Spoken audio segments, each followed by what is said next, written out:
Bible का full form है basic instructions before living अर्थ। पृथ्वी छोड़ने से पहले बुनियादी निर्देश।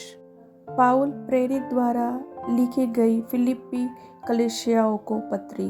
अध्याय 1। मसीह यीशु के दास पौलुस और तीमुथियुस की ओर से सब पवित्र लोगों के नाम जो मसीह यीशु में होकर फिलिप्पी में रहते हैं, अध्यक्षों और सेवकों समेत, हमारे पिता परमेश्वर और प्रभु यीशु मसीह की ओर से तुम्हें अनुग्रह और शांति मिलती रहे। मैं जब जब तुम्हें स्मरण करता हूँ तब तब अपने परमेश्वर का धन्यवाद करता हूँ, और जब कभी तुम सबके लिए विनती करता हूँ तो सदा आनंद के साथ विनती करता हूँ, इसलिए कि तुम पहले दिन से लेकर आज तक सुसमाचार के फैलाने में मेरे सहभागी रहे हो।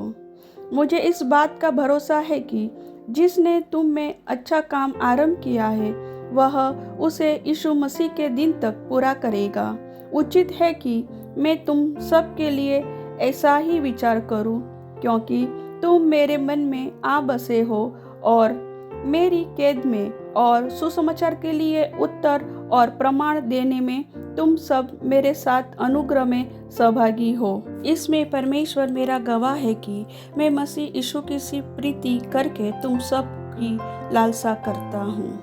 मैं यह प्रार्थना करता हूँ कि तुम्हारा प्रेम, ज्ञान और सब प्रकार के विवेक सहित और भी बढ़ता जाए, यहाँ तक कि तुम उत्तम से उत्तम बातों के प्रिय जानो और मसीह के दिन तक सच्चे बने रहो और ठोकर न खाओ, और उस धार्मिकता के फल से जो यीशु मसीह के द्वारा होते हैं भरपूर होते जाओ, जिससे परमेश्वर की महिमा और स्तुति होती रहे। हे भाइयों, मैं चाहता हूँ कि तुम यह जान लो कि मुझ पर जो बीता है उससे सुसमाचार ही की बढ़ती हुई है, यहाँ तक कि कैसर के राजभवन की सारी पलटन और शेष सब लोगों में यह प्रकट हो गया है कि मैं मसीह के लिए कैद हूँ, और प्रभु में जो भाई है उनमें से अधिकांश मेरे कैद होने के कारण हियाव बांधकर परमेश्वर का वचन निधड़क सुनाने का और भी साहस करते हैं। कुछ तो डाह और झगड़े के कारण मसीह का प्रचार करते हैं और कुछ भली इच्छा से। कई एक तो यह जानकर कि मैं सुसमाचार के लिए उत्तर देने को ठहराया गया हूँ, प्रेम से प्रचार करते हैं, और कई एक तो सीधाई से नहीं पर विरोध से मसीह की कथा सुनाते हैं, यह सोचकर कि मेरी कैद में मेरे लिए क्लेश उत्पन्न करे। तो क्या हुआ? केवल यह कि हर प्रकार से, चाहे बहाने से चाहे सच्चाई से, मसीह की कथा सुनाई जाती है, और मैं इससे आनंदित हूँ और आनंदित रहूँगा भी, क्योंकि मैं जानता हूँ कि तुम्हारी विनती के द्वारा और यीशु मसीह की आत्मा के दान के द्वारा इसका प्रतिफल मेरा उद्धार होगा। मैं तो यही हार्दिक लालसा और आशा रखता हूँ कि मैं किसी बात में लज्जित न हो, पर जैसे मेरे प्रबल साहस के कारण मसीह की बढ़ाई मेरी देह के द्वारा सदा होती रही है, वैसे ही अब भी हो,